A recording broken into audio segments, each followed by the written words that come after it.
ঢাকা বিশ্ববিদ্যালয়ে আন্দোলনকারী শিক্ষার্থীদের উপর হামলার ঘটনায় যে যার অবস্থান থেকে সামাজিক যোগাযোগ মাধ্যমে মতামত শেয়ার করছেন। শোবিজ তারকা থেকে কন্টেন্ট ক্রিয়েটর অনেকেরই দেখা গেছে এমন মতামত দিতে। আন্দোলনে আহত এক নারী শিক্ষার্থীর রক্তমাখা একটি ছবি শেয়ার করে চিত্রনায়িকা পরিমণি লিখেছেন, নারীর প্রতি সহিংসতায় আপনার জবান বন্ধ থাকলে আপনি মুনাফিক। দেশের ছোট পর্দা ও শোবিজের জনপ্রিয় অভিনেতা সিয়াম আহমেদ তার ফেসবুকে লিখেছেন, আমার ক্যাম্পাস রক্তাক্ত কেন, শিক্ষার্থীদের রক্ত ঝরবে কেন। অন্যদিকে প্রধানমন্ত্রীর উদ্দেশ্যে অভিনেতা নিলয় লিখেছেন, আমি একজন মুক্তিযোদ্ধার সন্তান হয়ে বলছি, দয়া করে কোটা সংস্কার করে দিন। বাংলাদেশের মুক্তিযোদ্ধা এবং তাদের পরিবারকে যে সম্মান এবং ভালোবাসা আপনি সবসময় দেখিয়েছেন তার জন্য আমরা আপনার কাছে কৃতজ্ঞ।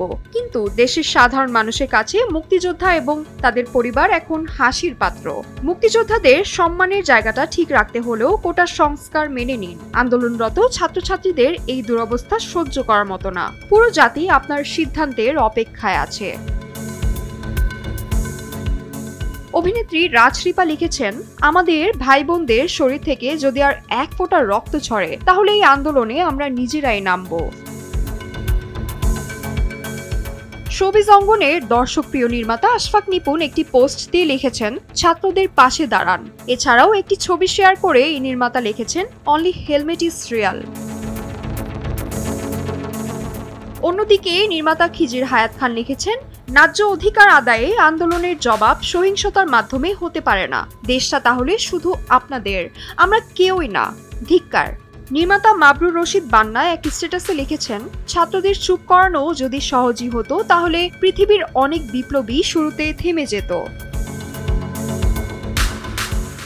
সোমবার দুপুর 2টার পর থেকে ঢাবি ক্যাম্পাসে দুপক্ষের মুখোমুখি অবস্থানে উত্তেজনা ছড়িয়ে পড়ে। পরবর্তীতে তা সংঘর্ষে রূপ নেয়। শুরুতে বিজয় ৭১ হল ছাত্রলীগের নেতাকর্মীর সংঘর্ষে অংশ নিলেও পরে অন্যান্য হলের ছাত্রলীগ নেতাকর্মীরাও যোগ দেন। বিজয় ৭১ হলের সংঘর্ষের রেশ ছড়িয়ে পড়ে পুরো ক্যাম্পাসে।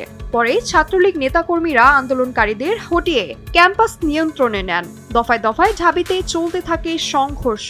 এখনো পর্যন্ত দেশে উত্তাল অবস্থা বিরাজ করছে। মেহেরা রহমান, সিমরান, RTV।